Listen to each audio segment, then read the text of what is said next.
we have led up to this point that Brandy and I were asked to lead children's ministry together by Pastor Younggun. The way that kind of went down was the children's ministry director left. Brandy ran so fast into that church office to be the one to get her key because she had a master key. And so she had to turn it in. And Brandy ran faster than I did. She was there on the property like when the lady turned her key in. And so she was the first one in the office. I was like, I call dibs on the key. And like, it sounds so stupid that that is something that was so coveted, but it was one of those, like, it was a giant pain in the ass if you didn't have a key because like closets were locked and all the time. And then you had to continually ask someone to borrow their key. And then you felt like it was a pain. And technically people weren't supposed to lend out their keys. And it was just a whole thing. And so Brandy got the children's director's like key. And then she goes and completely throws me under the bus and tells Pastor Younggun that I would be great at being the children's ministry director. Faith can feel like hearts and butterflies until someone lights a match and burns it all to the ground. Welcome to the Burning Butterflies podcast. The sad thing is that there's abuse of every kind within the church. But the spiritual abuse is the stuff that just What's a place there shouldn't be abuse? Like, there just shouldn't be abuse in a place that claims Jesus. Well, it ruins your soul. If you're new here, we suggest listening to our prologue episode first. This is the story of two women's journey through toxic church culture and spiritual abuse, all while finding healing in the end. Sometimes it's just the facts, and if you get offended by it, that's a you issue.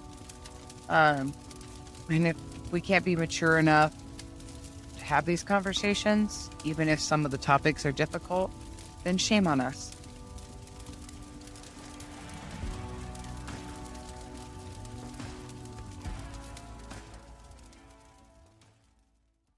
Pastor Younggun, I think this is like one so of the Brandy. instances. It is so Oh, yeah, like- I need a key and Amanda needs to do this job. That is okay. Like, we laugh because we call her producer Brandy because like behind the scenes, that is totally who she is. She's like, this is what's happening. This is what you're doing. What are you doing that for? Like, we need to do, like, she's a boss, but it's so fun. Like, producer Brandy's at it again. Yeah.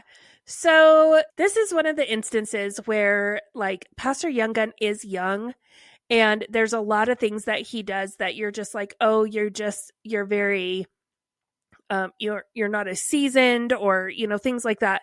But this is one of the instances that I think his wisdom really shined through was he said, I feel there needs to be two people leading children's. It's too much for one person. It's too stressful for one person. I think a lot of that came from him working very closely with the children's ministry director and seeing just exactly what it took when he was in the office because they shared an office. And so I think he really saw that. And he's like, it takes two people. So Brandy goes and is like, Amanda needs to have this job. And he's like, that's great. I don't disagree, but you're going to do it too. So Brandy gets put in charge of like the little kids' Do you side. think that totally like, because she is the type of person who has it like all planned out in her head. Like, this is how it's going to happen. And then she's like, Pastor Younggun, this is what's going to go happen. And then he's like, yeah, but you have to do it too. Do you think that totally threw her? Oh, I know it did because like she talked about it, but then he also talked about it. And it was like, so here's how, this is why Brandy and I became so close because there were things that people would be like, oh, this is what happened. But then like they would never talk about it in front of the person it happened with. Brandy never had a problem saying what she said to me in front of other people. There were things that she was like, I'm not supposed to know this information, but I can't like hold it in, like I have to tell someone. And so like she would always make it very clear, like, and so like when she said, this is what happened, her and Pastor Younggun, I mean, the three of us worked really closely together for years. And it was like, he even acknowledged, he's like, I don't think she anticipated me being like, yeah, you have to do it too. You can't just come in and like offer your friend up as a sacrifice without being willing to throw something back on the table. And so, her and I are leading children's. We've kind of had a few little bumps in the road, just growing pains. There's things that, I mean, every leadership style is different. And there are some things that I think because of what we were being told about the children's ministry leader, there was a little bit of like, well, we're going to do it better. We flushed that out. So like last week's Patreon episode, we talked a lot about like our dinner that we had with the children's ministry director, you and I. And so if you want to know more about that, go back and listen to that episode on Patreon. But we really hashed out a lot of stuff recently of like just the crap that was talked to each of us individually about the other person. And really, her and I were pawns in Tom and Charlotte's pissing match is all it came down to. She was on Tom's side, I was on Charlotte's, and we were pitted against each other for their gain. And that's what that was. But, we had a few little bumps in the road and stuff, but like we were hitting our stride. So by the time we hit 2017, like, we're rocking and rolling. We have, solid people in place, and, we're leading children's. And how are you feeling about this? Like personally, like, is this good times? Is it bad times? Is this like for you? Oh no, like this is our dreams. Our dreams have come true. Like 100%. There's still wrinkles in it, but it's like this optimistic, like, yes, we're getting there. Like things are going to get better. And all of those little things that have been red flags in the church, red flags in the leadership, we were like, no, it's going to get better. They're going to see. And so all of these things that are decided behind closed doors with Tom, and even Pastor Younggun has expressed frustration to Brandy and I about things that are going on behind closed doors with Tom. The three of us together are so optimistic that we can fix it, and we can be the ones. We don't want Tom to go away. We're not trying to overthrow Tom or stage a coup or anything like that. Like we are 100% all in this, like, he's going to see. Eventually he's going to see, and he's just gotten a little off track, and he's going to see. And now, hindsight 2020, knowing what he was going through with Froggy disappearing, Froggy, it being put out there on blast that Froggy's doing meth and all of this stuff is being kept from us at the church. We don't know. And so, I mean, like, I'm sure there's some people who knew. I don't honestly, I don't think so. Like, I seriously, like, if you, the general church public had no idea. If you didn't know personally, if you didn't know, nobody knew. And that way, if I talked to anybody or anything came out, like, there was, like, why would I go to people who just Melissa's crazy. Exactly. Anyway, go ahead. But you're living your best life. So I think some of the things he was doing at the time where he didn't have the bandwidth to deal with stuff because he was dealing with Froggy stuff. And this is also the time where, things are starting to get a little bit tumultuous between him and his daughter. They're really arguing over certain points of view. And like it never got nasty between the two of them, but it definitely, like, it was a stressor for him, for sure. And so I think he just didn't have the bandwidth to deal with stuff. So I think he was like just throwing band-aids on band-aids, because this is the point in time where all the band-aids we've thrown on stuff in church ministries and discipleship and all of that, the band-aids are starting to fall off. So rather than reevaluating and being like, okay, Master Life isn't saving people, like it's not working, we still have problems. This marriage ministry didn't save anyone, it didn't work, we still have problems. We brought on a new pastor with Pastor Vanilla. Well, he's gone now. He's moved on to greener pastures. And so, all of this stuff that he's trying to put in place, and then now, Young Gun's in there, and he thought Young Gun was going to be a yes man like Pastor O'Reliable, and Young Gun is Young Gunnin', and he's like, hey, what about this? Why not this? Like, why are we doing this? This doesn't make sense. And he's challenging the system. All of these things are kind of starting to happen. And so rather than really like doubling down and being like, nope, this is, we're going to fix this, he's just throwing patches on it, And so I think it's a combination of that. What do you mean, like, exactly? Like, give me an example of like something that was happening that Tom was just throwing like a Band-Aid on instead of like, or what was he not giving?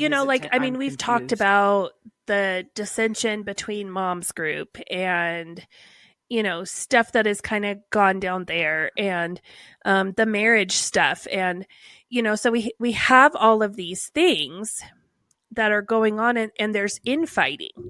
And it's because we've spent all this time. So all of those things that we've talked about that were like huge, like this isn't Jerry Springer, right? Like, this is church. Yeah. But we are having this Jerry Springer year in 2016, and then like none of that was dealt with. And like, is that what and you're you saying? think Like, about none it, of that was dealt with. We're just moving none of it was dealt with, sweep it under the carpet, keep on going. In the past, you have not had so many people be as invested in the leadership of the church. But we have pushed discipleship. We have pushed these servant and leadership trainings. We have pushed this idea that God wants you to be a leader in whatever it is that you're doing. God wants you to be a leader in it, in your home, in your workplace, in whatever, right? So we have all of these people that are invested. Right, so it's like, be careful what you wish for, because you just might get it. So you're pushing all these but great we're not things, actually, and then people get there. But we're not actually helping people like deal with their crap. Like, people are still have like their baggage and everything. We're not helping them move past anything. They're just bringing their baggage into this idea that now, like, I'm a leader in this church. Like, you've promised them so, that this is the end of their destiny. You've made it. You have fought the good fight. You have done all the work you need to do. You've checked all the boxes. And they're like, okay, we're here. So, now what? Yeah. So this is the first time I am asked to come in at the membership banquet after the banquet is done. So at the banquet, we fill out the little thing, like, what ministries do you want to be a part of and everything. And there's always a little questionnaire of like, what classes have you taken? Have you taken Master Life 1, 2, 3, 4? Have you taken 101, 201, 301? Have you done your 310 interview? So this is that, like, we have all of this information and they need to compile it. So I am asked to come in and help compile that information. So I start a spreadsheet. This is the start of the, like, okay, we realize we do not have a actual like database of anything. Our church database that we're using for like contacts of even like who's attending the church and what's their phone number and stuff, we're using Microsoft Access. And so we don't have anything of like, we don't know who's been baptized. We don't know who has taken what classes. And we're putting so much emphasis on these classes. So I compile this. I just put it all into an Excel spreadsheet. And so now we actually have like a living document that we can go in and we can change. Do you think and that because this idea of moving up the totem pole was offered to the congregation, and the church has finally grown to a point where people took that serious and they now want to be in charge and lead things, that this criteria, all of a sudden it was like, well, you didn't do this, or you haven't done, well, have you done, or not even like a you didn't. It would start to be like, well, have you done Master Life? Well, have you done 101? And people were saying yes. And do you think that Tom and Charlotte were taken back by that because they really thought people hadn't completed all these things, and then they were just trying to find more criteria to keep people from actually reaching like leadership status? I don't know if it was like they didn't think people had actually done it. I think it was shocking to them at the amount of people who had completed these things. Everything, because in their mind, everyone at least has something they haven't done yet. Right. And so when they saw it black and white on paper, it was like, oh crap, we really do have all these people. We're going to find out later that I had completed all these things. And every year I would have to go in and be like, why aren't my boxes checked? And they would tell me I hadn't done anything. Well, on the paper, you haven't done anything. But that's a story for a later time. That's why I was wondering, because it was always used against me that I hadn't done the steps. So that's why I was wondering if you thought maybe. Yeah. No, I mean, we reached a point where I have to lock down that document because there's people who go in and start changing stuff and adding things and things like that. But at this point, this is a new document, and we're finally going to track people. And so you have all of these people who have done all these steps, who are invested. And so when something like the marriage ministry goes a little wonky, it's harder to sweep it under the rug because you have all of these people that are viewing themselves as, I am a leader in this church. When you have a pastor that we just licensed, and within a year, the dude is gone, less than a year, the guy is gone, and there's no public explanation. No one stands on stage and says, hey, Pastor Vanilla really felt like it was time to move on here, and, we give him our blessing to go and do it. There was nothing. Like, he was just gone. And I mean, it's the same way as... And you know what's really weird about that, though, is that when you tell the narrative long enough that when people leave, come as you are, it's their fault. It's never because the church did anything wrong. The longer you tell that narrative, the less people question it when it like I think about the fact that like they left the church, and I had heard the story so many times, like I already knew the narrative without even having to ask. Like they must have just, they don't like us anymore, and they're not following Jesus, and they're doing. So then you're kind of surprised when you see on that person's Facebook that they're pastoring somewhere else and being flourishing and doing great things. And you go, oh, it doesn't equate. Like it's so bizarre. Yeah. And I mean, it's the same thing as like with, the doctor that we made a pastor, and with the wannabe pastor, like, they kind of disappear. There's no explanation for anything, but then like you see them doing stuff for other churches, and it's explained away as like, oh, well, those churches have no standards. Here, our standard is God, and God would never let someone lead who is in that type of leadership. Oh, so there must be something wrong with that new church that they went to. Yeah, there's something wrong with that church.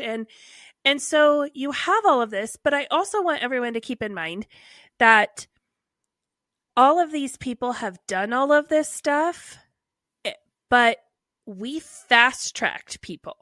The church grew so fast in the last couple years that we were fast tracking people. We were trying to get them through all this stuff because you need to keep them invested. You need to keep them serving. You need to keep them tithing.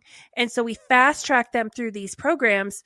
Well, now we have a problem because you have the people who you took the time to serve the Kool-Aid to, and then you made them take the time to go through the program. Now you have a whole group of people who you were trying to have them go through the program while serving the Kool-Aid at the same time.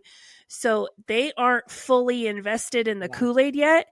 So they don't know which ask makes questions. So much sense because it always boggled my mind because when I took Master Life for the first time, and it's a 4-book series, right? So I took book 1 and I needed time to marinate with it. Like I needed time to understand all of these secrets of life that have been unfolded to me and really walk them out before I dived into the next. Like I needed time to live in that book 1 level before moving on to book 2.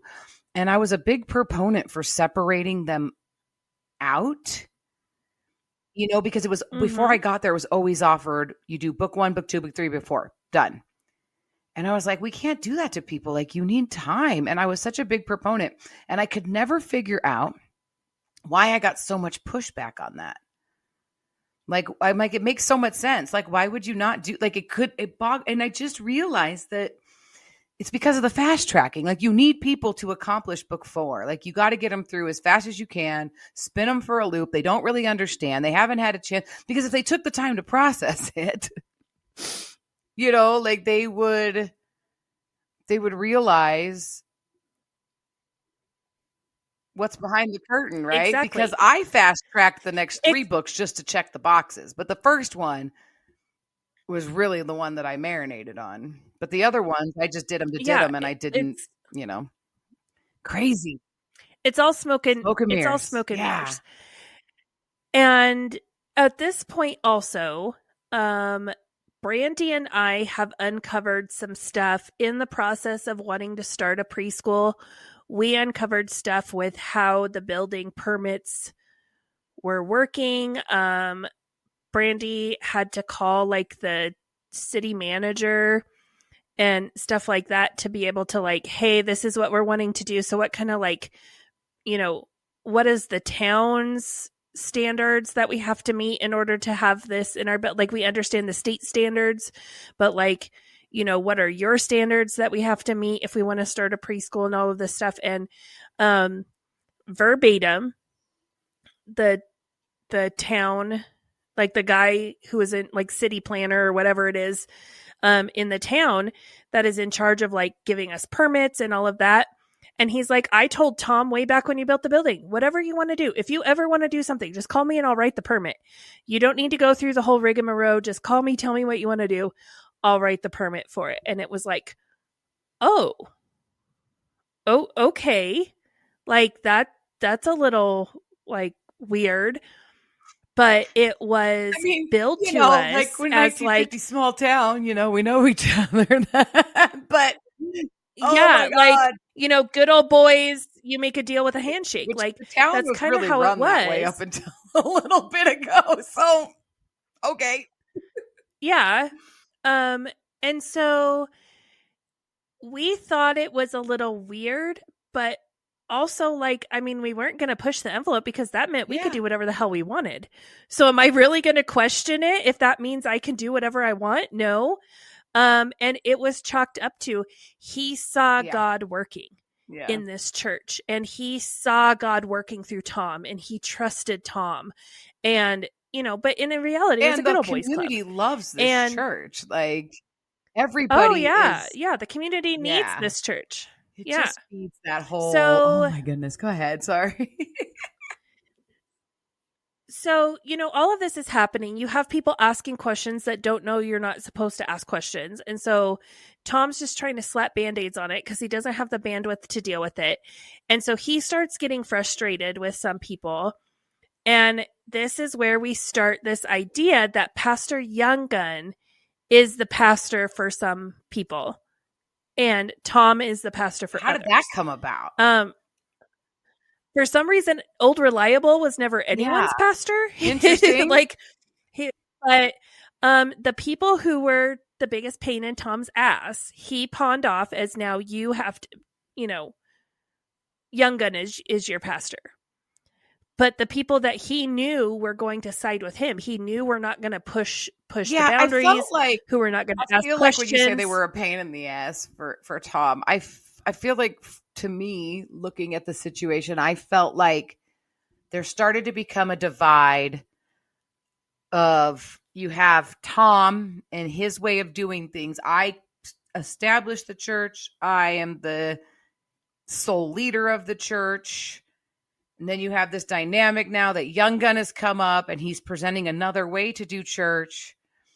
And now you're starting to see this divide between people of like, I feel like the people that Young Gun became their pastor were the people who were excited for, like you said, you guys weren't trying to stage a coup.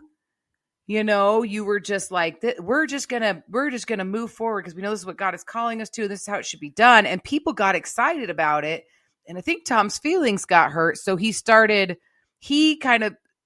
brought the divide. Like, he saw the writing on the wall and then was like, oh, you're on Young Gun's side? Well, then he's your pastor.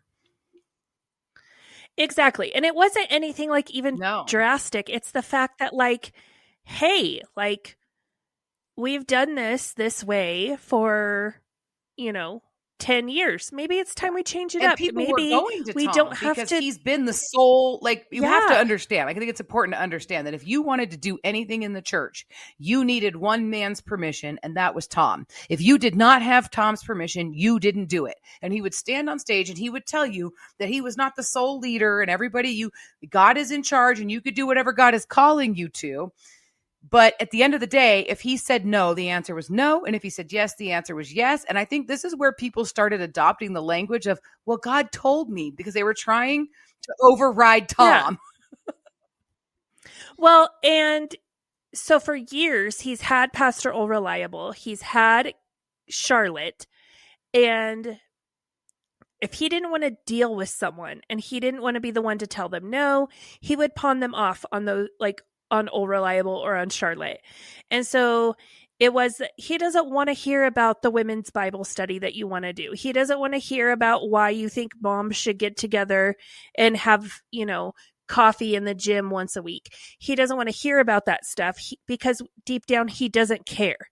He doesn't care about the teenagers. He doesn't care about the kids. And he sure as hell doesn't care about the women of the church. As long as you're showing up and you're serving and you're tithing, he could give two craps about you. And so, but he puts off this air of like, he loves you and he's your pastor and he's your shepherd and all of this BS. And so he would pawn you off on Charlotte. And so he had worked with Charlotte and Old Reliable enough. And the only reason I know this is later on, I become one of those people. You want to do something, you need to go ask Amanda for it. So this is the time where he's had Old Reliable and Charlotte. You want to do a women's Bible study? Well, I don't get involved in women's stuff. Go ask Charlotte, because he has trained Charlotte enough that she understands his standards and she's able to do it. So then if she says no, even better. Someone's mad at her. They're not mad at him. But so now you have you, and so Brandy. I think he thought, well, and I think he thought that Young Gun was going to fall in line. You are ordained now. Okay, so no more of this. We're playing church. We're playing pastor. This is for realsies now. Like, when we ordained Young Gun, he asked him, would you lay down your life for this church? Do you give everything for this church? This is the church that you will shepherd for the rest of your life. He made him vow to do it for the rest of his life. And Young Gun, I remember because it was so powerful to see him. He took that seriously. I mean, he wept when he took that oath because he took that so seriously.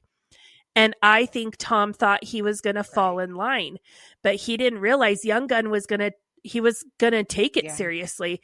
And yes, I will give my life for this church. And if that means you are doing things that I don't think we should be doing, I'm going to fight against it. And he was invested in people's lives. And so you start to have this divide because Tom was getting frustrated with people. Yeah. And so if you're going to ask a bunch of questions, or if you want to do new things, I don't want to do new things. Tom doesn't want to do anything new. He wants to keep the status quo. He wants to keep doing church the way he's always done church. His favorite thing to do when you would come to him with something new and he didn't think you should do it, and you start to explain yourself why, he screams in your face, I've been doing this for 30 years. I know better than you. And so he would get frustrated. So he would push people off onto Young Gun. And I think some of that was that a little bit of okay, you think you can pastor Young Gun? Well, here, you figure this out. But I think some of it was too, he had this personal stuff going on with Froggy.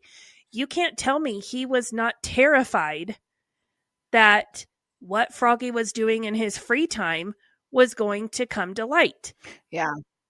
And so you have some of this stuff. You have, people who were invested in people like Pastor Vanilla, and now Vanilla leaves. He has to be concerned. What is Vanilla going to say to people if they ask him why he left the church? Yeah, do you really think it's a that lot they of just, have concern about what anybody says about them outside? I don't know. I just don't get that impression. I do. Because they're so... No. So Tom gives off the impression of he does not care because God's opinion is the only opinion and he's that matters. Justified, and he's going to stand before God, and then it'll all be seen how he was right and everybody else was wrong. Yeah, I've heard that one a million times. But when you sit in the office with that man is deeply, deeply self-conscious. He has this insecurity about him that runs so deeply. And that is ultimately what leads to the huge implosion that comes when I decide to leave the church, is the fact that him and Charlotte are so insecure and they want to keep what they're doing going, but they are so scared that someone is going to see them for who they are, that they are willing to destroy people's lives and relationships in order to protect themselves. So Young Gun is ordained in what, November? In December. So then in December of 2016. So by the beginning of 2017, he's in charge of all of it. And then when did you guys get children's ministry? Almost immediately when the children's director left. So we're talking even before Young Gun got ordained. So this has all kind of happened simultaneously. Children's ministry director leaves, you and Brandy and Young Gun are in charge of children's ministry. He gets ordained, and then is this a fast track unraveling? Because we have the membership banquet and everything's going, you're living your best life. You're my dreams are coming true. I'm I'm finally made it into this leadership. I wouldn't even call it an unraveling at this point. I just I think there was pressures that Tom didn't anticipate that were going to be put on him that started coming on him. And he's just trying to patch holes. And then meanwhile, this whole new era is being built up through Pastor Young Gun. So I guess it's not an unraveling. It's more of a divide that starts to. When do you think that it finally because we go from December, Young Gun is ordained. And so we have this January is this membership banquet, and we are putting out this vision for the church. So talk about that for a minute. In that membership banquet. I don't remember what that one was about. To be honest with you, I think this is the beginning of this divide because it's just going to get worse and worse as we move forward. But this is the start of that divide, because Tom is realizing Young Gun is not just going to fall into line. People are actually now they're choosing to go to him over Tom. And Young Gun hasn't just given Brandy and I children's. The three of us are working together in this idea of family ministry, where we are ministering to the family as a whole, and we are invested in nurturing the parent-child relationship, children's relationship with God, teenagers' relationship with God, the marriage relationship. If you are single, we're nurturing that. If you are older and retired, we're nurturing that part of you in our church body. Do you think that mentality started to come up? Like, was that something that you guys discussed? Like, what would that have been? Maybe possibly the theme for the new vision for the new year. I feel like I'm trying to put in my mind when this all, because we're in the beginning of 2017, and there was definitely this air of like coming out of, like, because it wasn't until April when Tom would have been dealing with Froggy's BS. So January, February, March, we would have casted a new vision. Is that when family ministry was really being like, we are doing this whole family? Because I remember there being a big push for that. And I don't know if it was a campaign. Did it happen later on? Like, when did family ministry become the vision? And it came at, at that, I'm pretty sure family ministry came to be like, it was talked about. And then as we moved into the banquet, it was hey, this is what we want to start. Would you be on board with joining us for this? And there was a few people who were like, yeah, I see this vision and I want to help. And so it was another box you could check on that form at the banquet. I want to be a part of the new family ministry. And, we would have meetings, and, it's just like anything else at Come As You Are. In the beginning, there's, 10 people there. And by the time we hit, March and April, it's just me, Young Gun, and Brandy. And, so we're planning these things. And one of the big things that came up was, the Easter egg hunt. And there's an older lady who, she's one of the OG Come As You Are people. And she is, she's always led the Easter egg hunt. And she is like, this is what we're doing. We're doing it the same way we always have. And so Young Gun didn't really want to push the envelope too much. So we kind of just like towed the line and like, okay, yeah. But we were an active part in the planning of that. And we were, hey, what about this? What about this? But ultimately she had the say of like, nope, we're doing it the same way we've always done it. The community, this is what the community expects from us. Okay, that's great. But like the same person who is bringing their kids to the Easter egg hunt when we were doing it in the big park, like 10 years ago, they're not bringing their kids now. Like, we have a brand new demographic of people, and you're talking about a whole new generation of parents, and they're wanting things that are different than what the generation before them were looking for their kids. And so like, let's look at the people we're servicing, and let's try to meet them where they are, instead of like continuing to offer like the same old tired stuff. And that was really like the whole theme of this time of my life is, and keep in mind, I'm doing all of this voluntarily. I am still working. I'm cleaning businesses at night. I'm burning the candle at both ends. I have a job, but I'm also doing this ministry stuff, as much as I can during the day. And I'm still having to live up to be, the wife and the mom that I feel like God is calling me to be. But I feel like there's light at the end of the tunnel, and I feel like what I'm doing is making a difference. And I feel like what I'm doing has a purpose.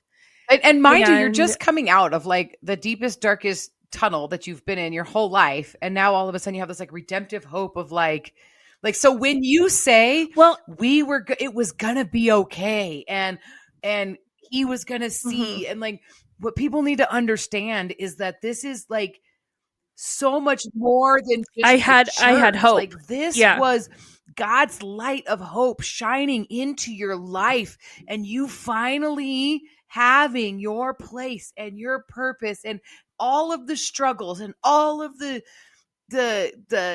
tears and all of the sleepless nights and all of the anguish and all of the struggle is being rewarded. And when we say that it is a privilege and a pleasure to struggle for the sake of Christ, like, this is where you're at in your mental and emotional and spiritual journey. Like this is it. Yeah. Like, I mean, was that enough words to describe where you were at? 100%. And I think honestly, like, I think as we move forward and you see the arc of my story at my time being in full-time ministry at Come As You Are, I think ultimately just keep in mind everything I do is in desperation to not go back to that dark place. I am constantly desperate to hold on to the light and to the good, because I don't want to go back to the darkness. And so this is my, like, I see the light at the end of the tunnel, and there's still some things we need to iron out. I mean, change is hard, especially when you're dealing with people, and like the Easter egg hunt was one of those things. And so like, my big thing, and this sounds so petty and so stupid to say it now, but like, remember, I am like, we're doing this right. Like, we are the chosen. I've drank enough Kool-Aid. I fully believe Come As You Are is the church that's doing it correctly. We are the church that every other church out there is following the world in some way. We are not. We follow God and God alone. And Jesus is our hope and our strength. And we follow the Bible to the letter. And others look to us as a beacon of hope and righteousness. And so, like, in December,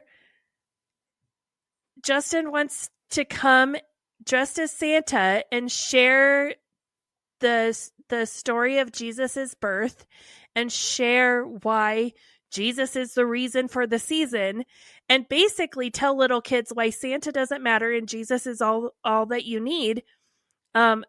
And he was shut down by Charlotte. Like, forbidden. The man was forbidden from wearing the color red for the month of December. Let that sink in for a minute. Like, and so you have that.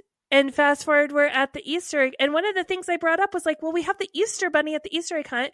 And Charlotte goes, yeah, but he's always outside. He's never in the building. So we do this Easter egg hunt, and we were a little frustrated with the lady because she wouldn't like want to implement any new ideas or anything like that.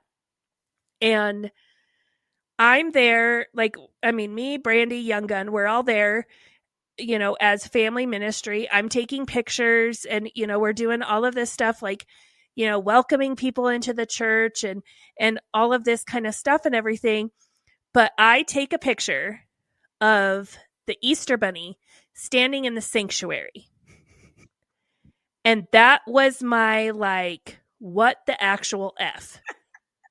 He's in here. So Charlotte, he's in here. And I took that picture and I posted it on Come As You Are's Facebook page. Yeah, you did.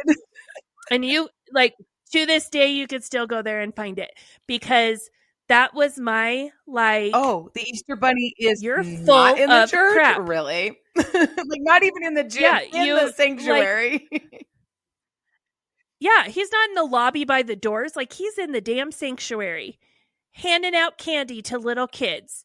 And, like, you know, we have this idea that the sanctuary is this holy, sacred space. And, like, there was even certain things, like, when we would do events, well, we're not doing that in the sanctuary because it's the sanctuary. Like, go to the gym and do that. Like, right? Like, so you had these, it wasn't just a room. It was the sanctuary. It was this holy space where, the Spirit of God dwells within our building. And we have the freaking Easter bunny in there. And so me, in my self-righteousness, I went to Charlotte and I held her accountable. And this is not okay. And I held the lady who ran that event accountable. And I can't remember if it was this or by this point I had stopped doing the the free giveaways that we did a couple times a year, and this lady stepped in and really wanted to keep that going. And so I can't remember if it was at the Easter egg hunt or if it was at the giveaway this year, but she to our faces tells Brandy and I that we're just a bunch of little bitches in the church. Because we're challenging what she's doing. And it's not like we're saying like what you're doing is wrong. We're like, hey, how about we, like, if you really want the Easter bunny, how about we do this here? And you know what's and so we want to do this because that? I'm sorry, I didn't mean to interrupt you, but what's so funny about No, that you're is fine. that was her pet name for you after that. Like she would say it all over the place. Oh, yeah. In like a I'm an old lady, I could say whatever I want funny kind of way. And like, I never realized it till you were telling that story that like she really genuinely was like mad and calling you that, but that became like her little funny pet name for you. Well, and explain to me why it's okay. I can't do certain things. I can't tell Charlotte that I don't like her shirt. I can't, all of this stuff. And I'm called in and I'm screamed at for stuff and all of this. But there is a woman who can go around and call other women in the church bitches. It's okay. And it's considered, it's funny. She doesn't mean it. It's just, she's an old lady. She can do whatever she wants. Yeah, and it's chalked up to she's an old lady. When it comes down to it, she's younger than Tom and Charlotte. But Charlotte's toting it as, she's old and like, it's fine. Like, we're not talking about like you're 60 and you're talking about some 90-year-old who has no filter anymore. Like, she's younger than you are. It's just so mind-boggling. So this kind of like drives a little bit of some contention between Charlotte and myself. And so we move into like the spring and early summertime, and I announce I am not going to retreat. This will be the first time since 2004 that I have not attended a women's retreat. Burning Butterflies is a listener-supported podcast. Today's episode is brought to you by our amazing supporters on Patreon. Follow the link in our show notes to learn how you can become a Patreon supporter too. Supporters get exclusive access to bonus content each month, including outtakes, cut content, and supporter-only episodes. If you've enjoyed this episode, please leave us a rating on your listening platform. Burning Butterflies is a production of Asha Media. Thank you for listening.